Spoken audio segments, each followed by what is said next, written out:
고등문법 두 번째, 이번에는 모음 체계를 살펴보겠습니다. 모음 체계에서 모음입니다. 모음은 발음기관에서 공개 흐름이 장애를 받지 않고 나오는 소리, 이렇게 정의됩니다. 좀 전에 자음했잖아요. 자음에서는 장애를 받는데 모음에서는 공개 흐름이 장애를 받지 않습니다. 우리의 모음에는요, 크게 단모음과 이중모음 두 가지가 있습니다. 그럼 이걸 어떻게 구분하느냐? 간단하게 먼저 구분하고 시작하겠습니다. 자, 단모음, 그 다음 이중모음 있는데 이거를 쉽게 어떻게 구분하느냐 하면요, 혀의 위치와 입술 모양의 변화가 있느냐, 즉 어떤 모음을 발음할 때 혀의 위치나 입술 모양이 변하지 않으면 단모음, 변하면 이중모음, 이렇게 판단을 하시면 됩니다. 예를 가지고 하죠. 문법은 예니까요. 아와 야가 있죠. 여러분들 길게 발음하셔야 돼요. 하고 발음하세요. 동일합니다. 그렇죠? 입술도 벌어지지도 않고 혀도 그대로 있죠. 그럼 변하지 않습니다. 그러면 야 해보세요. 야 하면 입이 벌어지죠. 입이 벌어진다는 것은 턱이 떨어져요. 턱이 떨어지면 혀가 아래로 내려가요. 혀의 위치에 변화가 있죠. 입술 모양도 변화가 있죠. 그러니까 아는 변화가 없으니까 단모음 이렇게 이야기를 하고요. 야는 변화가 있으니까 이중모음 이렇게 이야기를 합니다. 됐나요? 지금부터는 단모음 먼저 설명하겠습니다. 단모음표입니다. 여러분들 아까 자음표 설명할 때도 마찬가지 여기에 있는 용어들을 정확하게 이해하셔야 됩니다. 자, 먼저 전설, 후설 모음 있는데 이게 무슨 말이냐? 전자는 앞전자입니다. 앞전자고요. 설은 혀설자입니다. 혀가 앞에 있다고요. 그 다음에 후설 모음 뭐겠습니까? 뒤후자입니다. 혀설자입니다. 혀가 뒤에 있다고. 그럼 무엇의 앞과 뒤? 궁금하시죠? 보겠습니다. 자, 계속해서 오늘 등장하네요. 자, 이게 발음 기관의 모양인데 제가 가상의 빨간 선을 그었어요. 혀가 이렇게 있다가 특정 모음을 발음할 때 그 혀의 가장 높은 위치를 혀의 최고점이라고 하거든요. 그 최고점의 위치가 이 가상의 선 앞에 있으면 앞전자를 써서 전설 모음이라고 하고요. 반대로 뒤에 있으면 어떻게 되겠습니까? 후설 모음. 그렇게 되는 거예요. 근데 기준이 뭐라고요? 혀의 최고점의 위치라고요. 혀의 최고점의 위치가 가상의 선 앞에 있느냐, 뒤에 있느냐. 됐나요? 자, 그 다음에 평순모음, 원순모음 이렇게 돼 있죠. 평자는 평평할 평자, 순자는 입술 순자입니다. 그래서 어떤 모음을 발음할 때 입술 모양이 이렇게 옆으로 씩 벌어지는 거, 이런 것을 평순모음 이렇게 이야기를 하고요. 그 다음에 원순모음은 뭐냐? 원이 둥글 원자예요. 그래서 어떤 모음을 발음할 때 입술이 동그랗게 된다고요. 이렇게 된다고요. 자, 전설, 후설 모두 다 평순, 원순 모음 가지고 있습니다. 다음 마지막입니다. 고모음, 중모음, 저모음 돼 있죠. 이건 뭐냐면 혀의 높이를 나타내는 거예요. 어떤 모음을 발음할 때 혀가 가장 높이 있는 경우, 중간에 있는 경우, 가장 아래에 있는 경우 이렇게 생각을 하시면 됩니다. 그러면 지금부터 이 안에 어떤 모음들이 있는지 살펴보겠습니다. 여기에는 이, 에, 위, 왜, 우,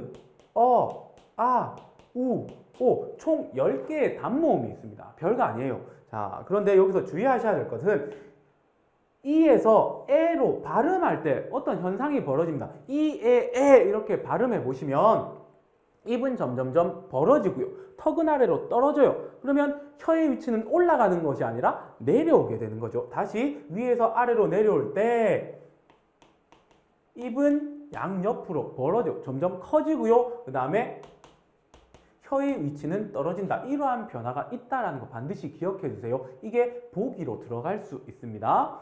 그 다음에 위와 왜 있죠. 이거 분명히 뭡니까? 단모음 체계예요. 그래서 단모음이라고요. 그런데 한글 맞춤법 발음할 때 어떤 규정이 있냐면 위와 왜를 이중모음으로 발음하는 것 허용한다고요. 근데 허용한다라고 했지 얘네들이 이중모음이 되는 건 아니에요. 반드시 기억해 주시기 바랍니다. 그러면 10가지 단모음 확인해 봤습니다. 그 다음요, 이중모음으로 바로 들어가지 않고요, 반모음이란 걸 먼저 배우고 이중모음으로 들어가겠습니다. 그런데 이 반모음 학생들이 굉장히 어려워합니다. 왜냐하면 구체적으로 나오는 모음이 아니에요. 추상적인 모음이에요.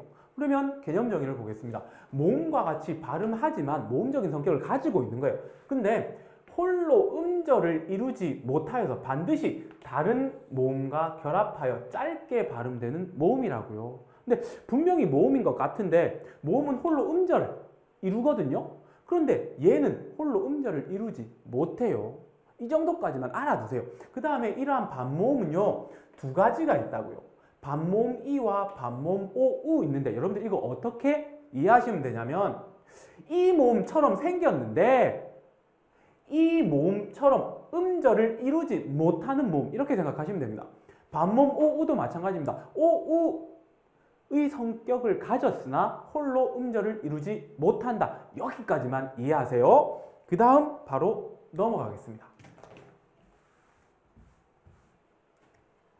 이중모음입니다. 이중모음. 이중모음은 여기 보시면 반모음과 단모음이 결합하여 만들어지는 모음이라고요. 제가 왜 반모음을 했는지 알겠습니까? 자, 이중모음 다시요. 반모음과 좀 전에 한 10개 단모음의 결합이라고요. 세 가지 유형이 있는데 어떤 반모음과 어떤 단모음이 결합돼서 이런 형태가 나오는지 같이 한번 해볼게요. 반모음 이가 있는데요. 근데 반모음을 표시할 때는 위에다가 반달 형태를 이렇게 해주면 됩니다. 반모음 이와 단모음을 결합시키겠습니다. 어떤 단모음이냐? 아, 어, 오, 우, 에 이렇게 단모음이 있는데 반모음이와 아가 결합하면 어떤 형태의 이중모음이 나오느냐? 야의 이중모음이 나오고요. 그 다음에 이 반모음 이와 어가 합쳐지면 여. 그 다음에 반모음 이와 오가 합쳐지면 요. 그 다음에 반모음 이와 우가 합쳐지면 유. 그 다음에 반모음 이와 에가 합쳐지면 예. 그 다음에 반모음 이와 에가 합쳐지면 예. 이런 이중모음이 나온다. 이렇게 생각하시면 쉽습니다. 이걸 가지고 깊게 고민하지 마세요. 얘랑 결합하면 이러한 형태의 이중모음이 나온다. 거기서 끝입니다. 그 다음에 이제 반모음 이 두 가지 종류였죠. 오나 혹은 우 형태의 반모음으로 무엇과 결합하느냐? 아, 어, 에 단모음 이렇게 결합하면 어떠한 결과물이 나오는지 보겠습니다. 먼저 반모음 오와 아가 결합하면 여러분들이 알고 있는 와가 나오고요. 그러면 우와 이번엔 어가 결합하면 워 형태의 이중모음. 그 다음에 오와 에가 결합하면 왜. 그 다음에 우와 에가 결합하면 왜 형태의 이중모음이 나오는 겁니다. 됐나요? 그 다음에 이제 마지막 하나입니다. 이번에는 방향이 바뀌어요. 방향이 단모음 으와 반모음 이가 만납니다. 그러면 어떤 형태가 되느냐? 우리가 알고 있는 의라는 이중모음이 나온다라는 겁니다. 별거 아니에요. 반모음 얘네들과 단모음 이 애들이 만나니까 이런 형태의 이중모음이 나왔다. 여기까지만 아시면 돼요. 그 다음에 마지막으로 여러분들 이런 말 들어보셨을 거예요. 상향 이중모음, 하향 이중모음 이런 말이 있는데 그게 무슨 말이냐면 반모음은 완벽한 모음이 아니에요. 조금 모질한 모음이에요. 근데 단모음은 완벽한 모음이라고요. 그래서 화살표상으로 이 둘의 결합을 어떻게 표현하느냐면 완벽하지 못한 것이 완벽한 것과 결합할 때 위로 우러러본다 이렇게 생각하시면 돼요.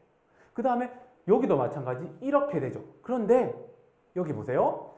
얘는 완벽한 거에서 완벽하지 못한 것으로 되어 있죠. 그래서 화살표 방향이 이렇게 되는 거예요.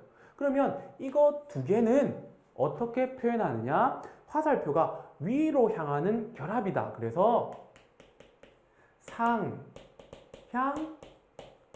이중모음 이런 말을 쓰고요. 얘는요 아래로 향하니까 하향 이중모음 이런 말을 씁니다. 지금까지 이중모음 살펴봤는데 이중모음은 반모음과 단모음의 결합이라고요. 반드시 기억하시기 바랍니다. 지금까지 모음체계 살폈습니다.